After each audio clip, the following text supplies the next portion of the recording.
하나님 아버지 은혜를 감사합니다. 거룩한 주일 아침 함께 모여 주의 말씀 들으며 기도의 자리로 나갑니다.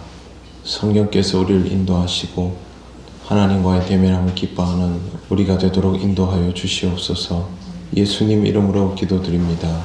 아멘. 찬송가 440장 하나님께 찬양드립니다. 어디든지 예수 나를 이끌면 어디든지 예수 함께 가려네. 예수 함께 아니 가면 나겁고 예수님과 동행하면 겁없네. 어디를 가든지 겁낼 것 없네. 어디든지 예수 함께 가려네.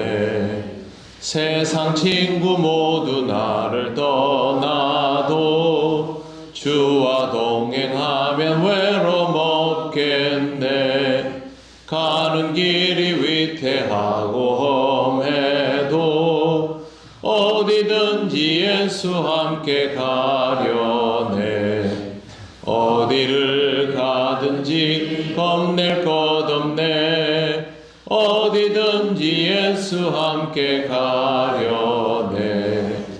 어두운 그늘 나를 애워쌀 때에 주가 함께 계심 믿고 자려네. 죽은 후에 천국에서 깨어나 예수 함께 길이 살리라. 어디를 가든지 겁낼 것 없네. 어디든지 예수 함께 가려네. 하나님 말씀 마가복음 11장입니다. 12절에서 14절 말씀을 먼저 읽습니다. 합독하시겠습니다. 이튿날 그들이 베다니에서 나왔을 때에 예수께서 시장하신지라 멀리서 잎사귀 있는 한 무화과 나무를 보시고 혹 그 나무에 무엇이 있을까 하여 가셨더니 가서 보신즉 잎사귀 외에 아무것도 없더라. 이는 무화과의 때가 아님이라. 예수께서 나무에게 말씀하여 이르시되 이제부터 영원토록 사람이 내게서 열매를 따먹지 못하리라 하시니 제자들이 이를 듣더라. 아멘. 그 다음에 20절부터 24절까지 말씀을 합독하시겠습니다. 그들이 아침에 지나갈 때에 무화과 나무가 뿌리째 마른 것을 보고 베드로가 생각이 나서 여짜오되 라비여 보소서 저주하신 무화과 나무가 말랐나이다. 예수께서 그들에게 대답하여 이르시되 하나님을 믿으라. 내가 진실로 너희에게 이르노니 누구든지 이 산더러 들리어 바다에 던지라 하며 그 말하는 것이 이루어질 줄 믿고 마음에 의심하지 아니하면 그대로 되리라. 그러므로 내가 너희에게 말하노니 무엇이든지 기도하고 구하는 것은 받은 줄로 믿으라. 그리하면 너희에게 그대로 되리라. 아멘. 사순절 묵상이 이제 2주가 남았습니다. 그동안 사순절 묵상을 하면서 느끼셨겠지만 우리가 읽어왔던 말씀 중에 가볍게 읽을 만한 것들은 하나도 없었습니다. 그리고 이 모든 내용은 우리가 평소에 읽어오던 구절들입니다. 특별히 더 무거울 것도 없는데 굳이 이때 이 말씀들을 더 무겁게 느끼는 것은 그동안 우리가 하나님의 말씀을 별 부담 없이 가볍게 많이 읽어왔기 때문에 상대적으로 더 무게감을 느끼는 것이기도 합니다. 오늘 우리가 읽은 말씀은 무화과 나무에 얽힌 이야기입니다. 예수님이 베다니에서 나왔을 때 시장기가 돌아서 있을 때 멀리에 있는 무화과 나무를 보시게 됩니다. 그리고 거기 뭐가 있을까 생각해서 가까이 갔더니 그 나무에는 잎사귀 외에는 아무것도 없었습니다. 아직은 무화과가 열릴 때가 아니었다라고 성경은 분명히 기록하고 있습니다. 계절이 맞지 않는데 열매를 기대하는 것은 적절하지 않지요. 그런데 예수님께서 이렇게 말씀하십니다. 14절을 보시면 예수께서 나무에게 말씀하여 이르시되 이제부터 영원토록 사람이 내게서 열매를 따먹지 못하리라 하시니 제자들이 이를 듣더라. 이 말씀 이후에 중간에 다른 내용들이 있고요. 20절에 다시 무화과나무 이야기가 이어집니다. 그들이 아침에 지나갈 때에 무화과나무가 뿌리채 마른 것을 보고 그 다음에 21절을 보시면 베드로가 어제 생각이 나서 예수님께 이렇게 말을 합니다. 랍비여 보소서 저주하신 무화과나무가 말랐나이다. 어제는 무화과나무를 향해서 저주를 하신 게 전부였는데 아침에 와보니까 정말 무화과나무가 죽어있는 것입니다. 그래서 이 말을 했을 뿐인데 예수님 대답을 보십시오. 예수님 대답에 보시면 22절에 예수께서 그들에게 대답하여 이르시되 하나님을 믿으라. 왜 이렇게 대답을 하십니까? 믿지 않았다는 거죠, 제자들이.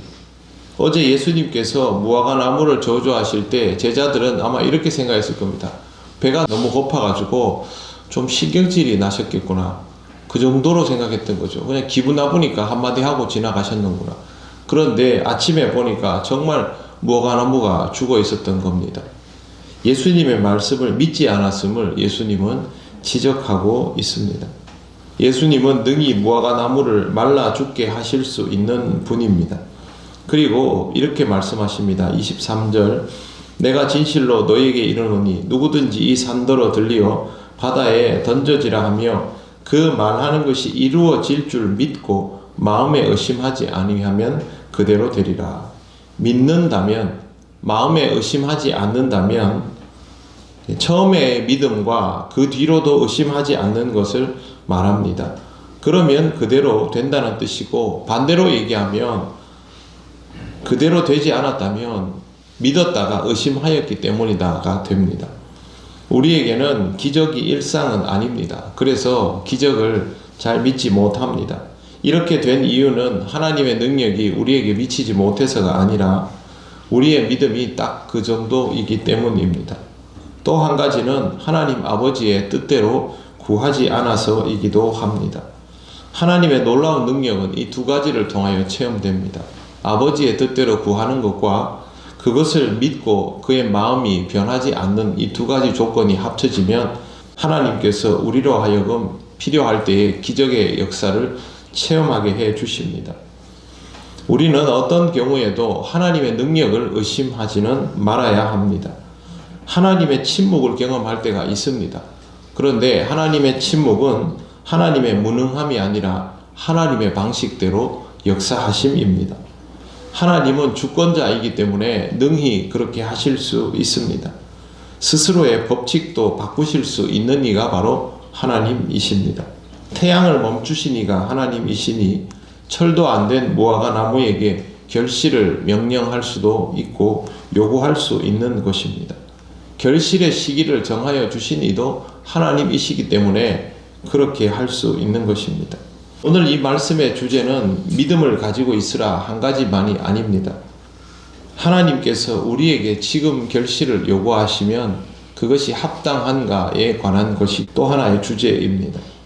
무화과나무는 분명히 철이 되지 않아서 열매가 없는 것인데 예수님은 이 무화과나무를 마르게 하셨습니다. 하나님이 지금 우리에게 결실을 요구하시는데 결실이 없다면 우리도 말라버린 무화과나무가 될 수 있다는 뜻입니다. 그래서 우리는 주님의 요구에 지체하지 말아야 합니다. 그 열매를 어떻게 맺을 수 있을까를 생각하기보다는 그 열매를 맺을 수 있기 위하여 항상 우리에게 주어진 지금의 상황에서 그 열매를 맺기 위해서 최선을 다해 살아가야 합니다. 우리가 할 수 있는가 없는가에 대한 결정권은 우리들 자신에게 있지 않고 주님에게 있기 때문에 언제나 주님을 향한 믿음을 가지고 살아가시기를 바랍니다. 기도드리겠습니다. 하나님 아버지 은혜를 감사합니다. 우리의 믿음이 굉장히 제한적이라서 필요할 때만 주를 찾고 또 필요한 부분에만 그 믿음이 있기를 바라는 때가 많습니다. 그러나 하나님 아버지께서 우리에게 요구하시는 믿음은 하나님 그 자체에 대한 믿음인 것을 압니다.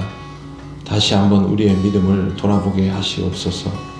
하나님 앞에 결실의 때가 언제인지를 모르는 우리가 늘 그 결실을 맺어가며 살아가는 인생이 되기를 원합니다.